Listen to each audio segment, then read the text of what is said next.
What's up, everybody? I hope you're doing well. I wanted to make a quick sort of impromptu video about the dormancy habits of Venus flytraps. Now, with Venus flytraps, a lot of people get super concerned because they're one of those carnivorous plants that when they hit dormancy, they make a lot of changes. And so if you're a new grower, that can really be concerning. And so what I want to do in this video is dispel some of those concerns for you and just talk you through what you can expect and what you should see here in about November. Now, it's going to be different depending on your location and how cold it is, your light levels, and so let's talk through that. Now, Venus flytraps are a temperate carnivorous plant, and so they are going to want dormancy. And the cool thing about Venus flytraps is they will actually change the way that they looked and even act depending on what time of year it is. Now, with this Venus flytrap, you'll see they have some taller traps, and those are known as summer traps or spring traps. The spring traps usually come in during spring, and the summer ones are a little bit longer, and then they'll come in, and as you can see, they can last all the way into fall and longer. Now, there's a different trap that they get, and that is their winter traps, and that is what this little rosette looks like here. Now, it's important to note that not all Venus flytraps react the same way. Now, all these here in front of you are were rescues from like big box stores at Lowe's, and so they're going to be all different tissue cultures of different Venus flytraps. The reason why I'm telling you that is they're all in the same element, they're all dealing with the same temperatures, the same sun, everything is exactly the same, but as you can see, some are keeping their summer traps significantly longer than some that have decided to go into that winter traps or that rosetted form. And this is perfectly okay. Each of these plants, depending on where they came from, tissue culture, are going to act differently. Now, while there's only one Venus flytrap type actual in the wild, they have been bred and crossbred, and so all of them have taken on different genetic traits. And even in the typicals, you're going to see these genetic traits that are going to be different. Like you'll notice some of them are very, very red, while some of them remained very like a light orange to yellow, and then some are very much just a green yellow. And that is all based on that genetic variability through crossbreeding. Now, a lot of people start to freak out. Let's talk through what actually happens first stage all the way to end stage. So the very first thing you're going to start to notice is a lot of those spring traps, or summer traps, are going to start to turn black on you. And you'll see here, and they'll start from the trap and they'll work their way down. And that can be very alarming for people, and people will think, oh no, I've done something wrong, like there's some sort of crown rot or something's going on. That is completely normal. As a matter of fact, that's normal throughout the entire life cycle of a Venus flytrap. They are going to have what's called a high leaf turnover ratio. It takes a lot of energy to keep these traps going, and so if the leaf of the plant rather doesn't need the nutrients, or it's gotten what it needs, it's going to kill off that leaf, and so that it doesn't have to keep supplying so much energy to it. Now, once it hits dormancy and it starts going through this little cycle change, which is there's about 3 of them in the year of a Venus flytrap, it's going to kill them off in mass. And so you'll start to see them all dying off. Here's a perfect example of that. You can see all the long ones, those are their spring or summer traps, and they're all dying off. And in its place has grown all of these rosetted traps, or low to the ground winter traps. Now, that's the first stage you're going to see. You're going to start to see that die off, and it's going to be replaced. The second stage is that replacement. As you look at this one right here, this is DCXL. You can see that it is fully in that rosetted stage, and so it has already gotten rid of all of its winter traps. One thing you can do, by the way, just a helpful tip, is go ahead and pull all these dead traps off, and that'll help keep fungus at bay. So that's the second stage. You're going to sort of get this winter trap. The other thing you're going to notice is that your Venus flytraps are going to slow down. And depending on how cold it is, or how much sunlight rather, is probably a bigger indicator for this particular thing. Your Venus flytraps aren't going to be as fast as they are when they have a lot of light and they have all that energy. And so they're going to be a little bit slower when they close. See how lethargic that is closing? Now, normally that would be indicative of a unhealthy plant. But this time of year, a lot of these low growing rosetted traps are simply there just to help gather a little bit of sunlight to help give that rhizome energy throughout the winter. Now, they can catch some ground dwelling prey, but for the most part, they're gonna just kind of be there. And so don't get alarmed if you start to see them get lethargic. Now, if you are in a very cold environment, you can expect almost a complete dieback of the leaves. And so don't freak out if that happens if you're in a much colder environment, because I'm in Florida. This is about as far back as they're going to get. They might get a little bit worse come January, but for the most part, this is what you're going to get. And they will stay this way for quite some time until spring comes and the temperatures warm up and the light starts to come back out for longer periods of the day. And then they will take all that stored energy and burst forward with a bunch of new spring trap growth. So not one size fits all when it comes to Venus flytraps in pretty much any part of their journey, but especially in their dormancy period. Now, when it comes to watering, just a helpful tip here, you'll notice here that they are not sitting in any water. Now, if you're in a very, very cold environment, you can have them sitting in water, and that will help protect the rhizome from freezing. But because I'm here in Florida, I have no worry of that. The point is you want to keep the soil moist still, but I don't want to keep it terribly wet because there isn't a lot of sunshine to help cook off that water, and I don't want those rhizomes sort of sitting and rotting. So you got to look at the zones that you're in and make sure that you're giving it the kind of care that it needs. And so during the summer, you're going to want them to be sitting in water, obviously. During the winter, you can have them get a little bit drier, still keep the soil moist, don't let the soil dry out, and they will be just fine. I hope this video has helped maybe dispel some concerns, some ill rumors that you might have heard. These are amazing plants. If you haven't yet started collecting them, I highly recommend them. I hope you have a wonderful day. Bye-bye. Good afternoon, everybody. I hope you're doing well. Today I thought I'd make a quick video. It has been a while since I posted anything, but I thought I'd make a quick video and maybe help some of those new growers out who are worried about the state of their carnivorous plants this time of year. So we're about a quarter to halfway through November, and you'll start to notice, or probably have noticed already, that your carnivorous plants are starting to change. And so what I have directly in front of me here is a weed, first off, but the Flyformis. And now this one I believe is California Sunset or Dreamsicle, one of those.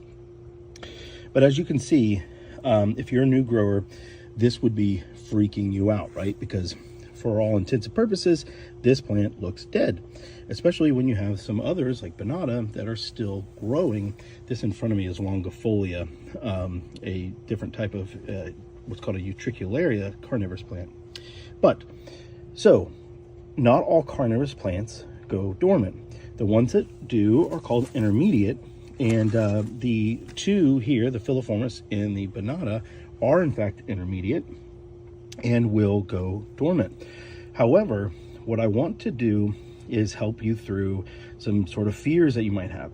Now, Flyformis will tend to go dormant sooner than a Banana and some other types of intermediate carnivorous plants. And what they'll do is they'll go, and it can happen pretty quickly depending on the amount of light that you have and or how the weather as far as temperature drops. And the leaves will die off very quickly. But before that starts to happen, you'll notice a little nub in the center of them that will start to grow. And let me see if I can find one of those to show you. So I knew I had one over here that I could show you. This one is a little Floridana.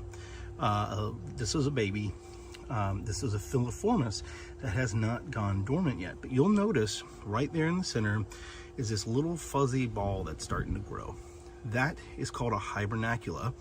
And that hibernacula is what's going to hold all the energy in. And pretty soon, as temperatures continue to drop, these leaves will die off. And what you'll have left is either a bunch of brown dead leaves, and underneath that will be that hibernacula, or you'll get rid of all the leaves and you'll have just that little bud there. Have no fear, that is perfectly natural and what you want to see. And that means that your plant is simply going dormant for the winter. Now, if you look here, you'll notice you don't see any of those fuzzy hibernacula here. And that's not always going to be the case, right? Some of them, the hibernacula looks like almost like little dried pine cones that haven't opened all the way. And I'll show you some right here. As you see here, those little things are hibernacula. And they're storing all that energy underneath all this dead brown foliage here. And when the temperature starts to warm up in spring, that energy will be released and it'll start putting forth a ton of new growth. And as you can see, because I'm in Florida and we don't have very, very strong winters, it is 98% dormant, but there's still a little bit of life here and there. Now, we will get down in the 20s, maybe once or twice, and maybe even the 30s a few times. So I fully suspect that this will completely go brown, but this is not dead. Now, what should you do if it looks like this? You can go ahead. So sorry about that. I had to take a brief pause. So what should you do if your plant looks like this? Now, there's not a whole lot that you need to do. I could go through and remove all this dead foliage if I would like, and have it just be the hibernacula, but I'm actually going to keep it there because it will help sort of insulate those hibernacula and help keep them safe against cold weather. Now, there is a caveat to that, is they also want airflow, and so that can in fact hurt it sometimes if it's too wet. But when you have the cooler conditions, you want to reduce the amount of water that they're getting, that they're sitting in, then that will also keep it from getting any sort of rot to it. Also, bottom watering and not top watering will help with that tremendously. Now, the way that you'll know that these hibernacula are good is when you touch them, they'll be very firm, and that lets you know that they're good. If they're soft, there's a good chance that they have rotted on you. Now, some of the larger bundles will have multiple hibernacula, and that means that there are going to be multiple growth points. And in spring, you can divide those up if you would like to have multiple different plants. Or you can keep them together like this, and all this pot, for the most part, other than the sides, will be completely full. Now let's talk about watering. When you water them, you want to keep them still sitting in water, distilled reverse osmosis and or rainwater, but you don't have to keep the water level as high. Now, if you are going to experience some very, very cold, it could be a good idea to keep it a little higher water levels, because most of your rot is going to come from freezing on the side of the pot.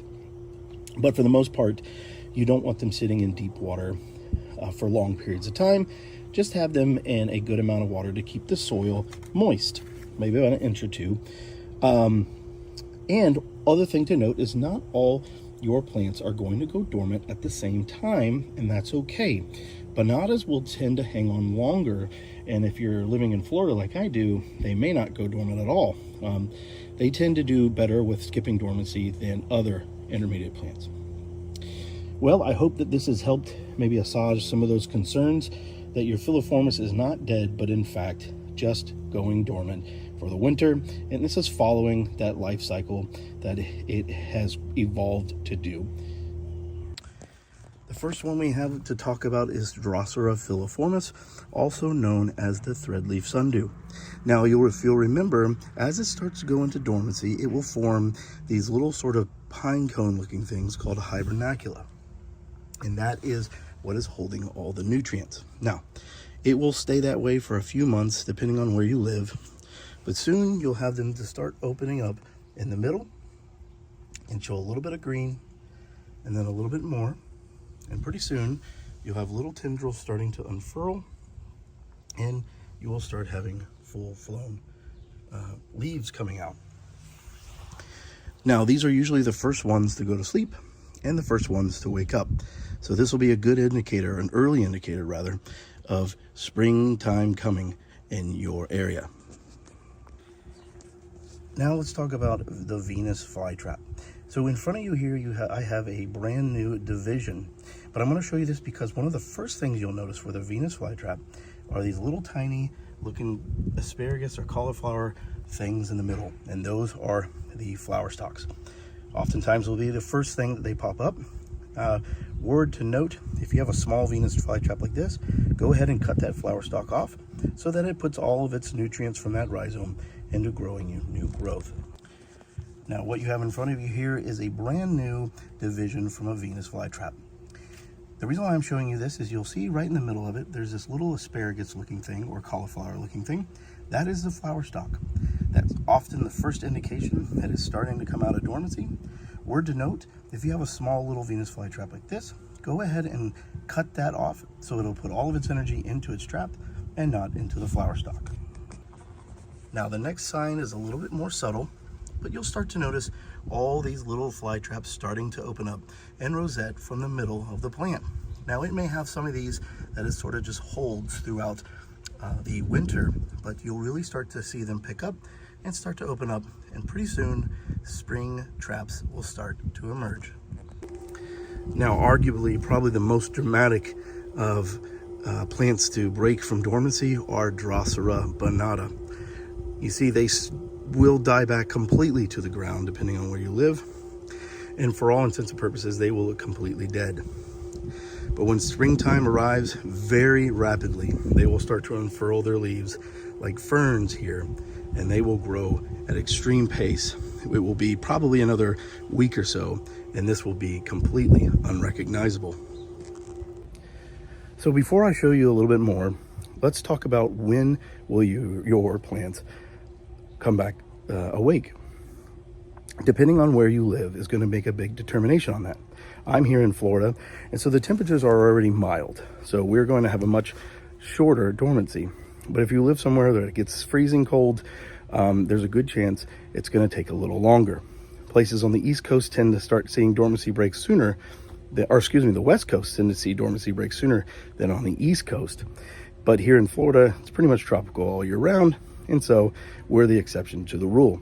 Either way, it doesn't take much time between coast to coast before you start seeing it. Only a couple of weeks, and your plants also will start to come out of dormancy. Now, the last thing I'm going to talk about for this video is Sarracenia. Now, Sarracenia will look completely dead like you see here in front of you, but then they will start to produce a non-carnivorous plant called Phyllodia that will help them get a little bit more energy from the sun so they can put into that rhizome to get an extra push going into spring.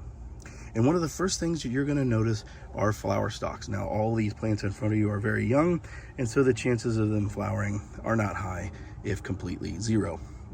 But if you had more mature divisions and more mature plants, those would be the first things that you start to notice.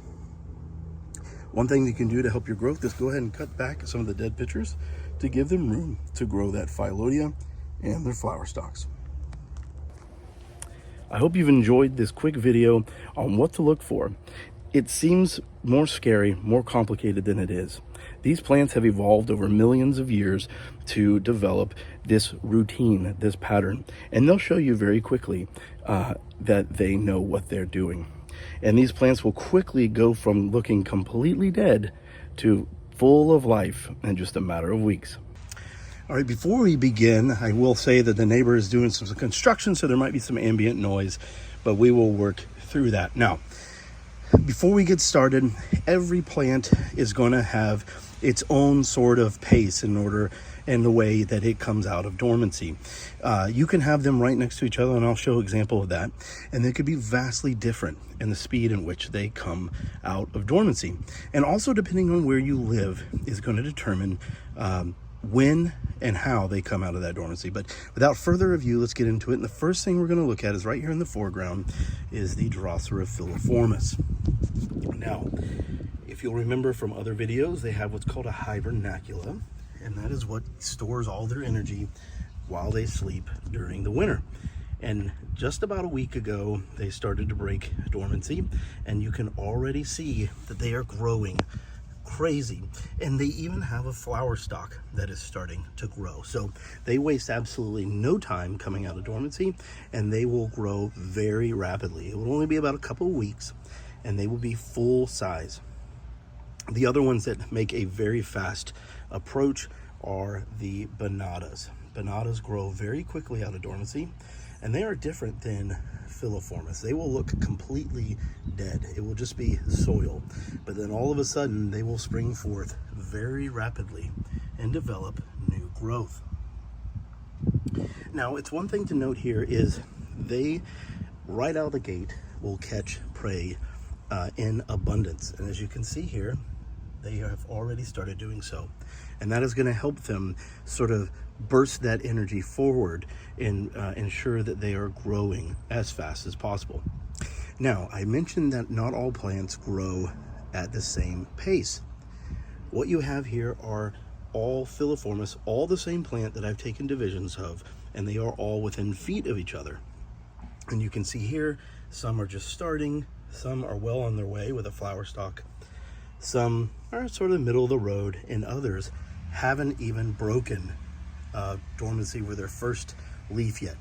And that is okay, but it's important to note that these plants take their time as they come out of dormancy, and not all of them grow at the same pace. So don't think that you have something wrong with your plants. It's just like people, plants are their own individuals and have their own experiences. Next up, we're going to look at Sarracenia. Now, depending on the size of your Sarracenia, the age of it will depend on their behavior. Most of the time, they will shoot up flower spikes first before new pitcher development. Here we have a beautiful flower that is just a couple of weeks, maybe a week away from opening. Still has to get quite a bit bigger. But then it also has all these brand new pitchers that are growing. And so Sarracenia are going to be putting up those flower spikes, some of them sooner than others depending on the variety and or the hybrid. And so that is what you can expect about this time of the year, depending on where you are. About week 2 out of dormancy, they're going to start picking up speed.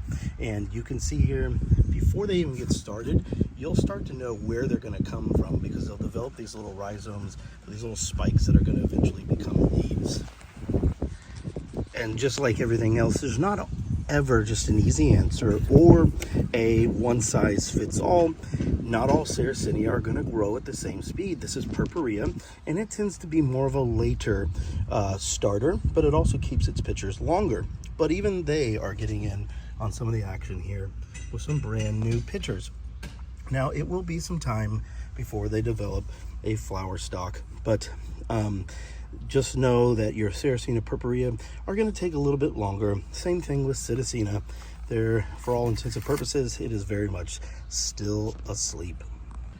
And last but certainly not least are the, in my opinion, the coolest and most remarkable of all carnivorous plants, the Venus flytrap.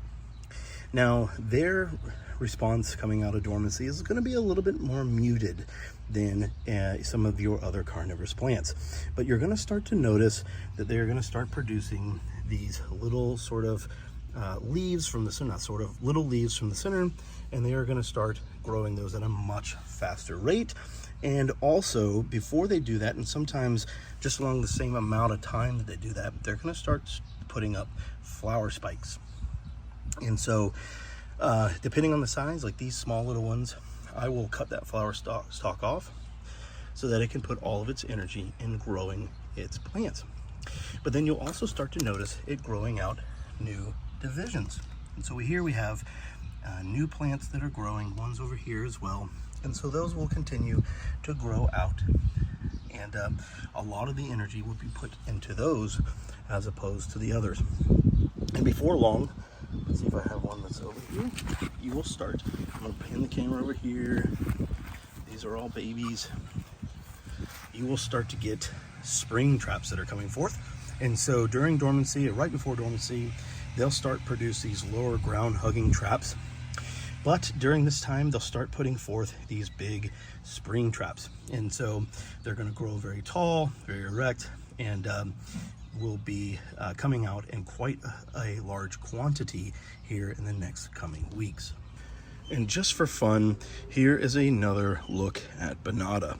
Probably one of the quickest to come out of dormancy as far as speed goes, but also, in my opinion, certainly the most dramatic. It's going to start very unassuming with these little fern-like leaves, and then it will quickly start to fork out. And so just a few weeks ago, this was all but just an empty, dead-looking bog, but it is now full, and in the next couple weeks, this will be completely unrecognizable as it is in its current state. And I will leave off on this video with just a quick little look at some of the new arrivals here that are going to be settling in here. Dormancy is all about patience and understanding that all these plants are going to be kind of going at their own pace and on their own journey. Certainly, you want to keep an eye on them, but you don't necessarily need to be in a state of constant worry as to whether or not your plants are doing okay.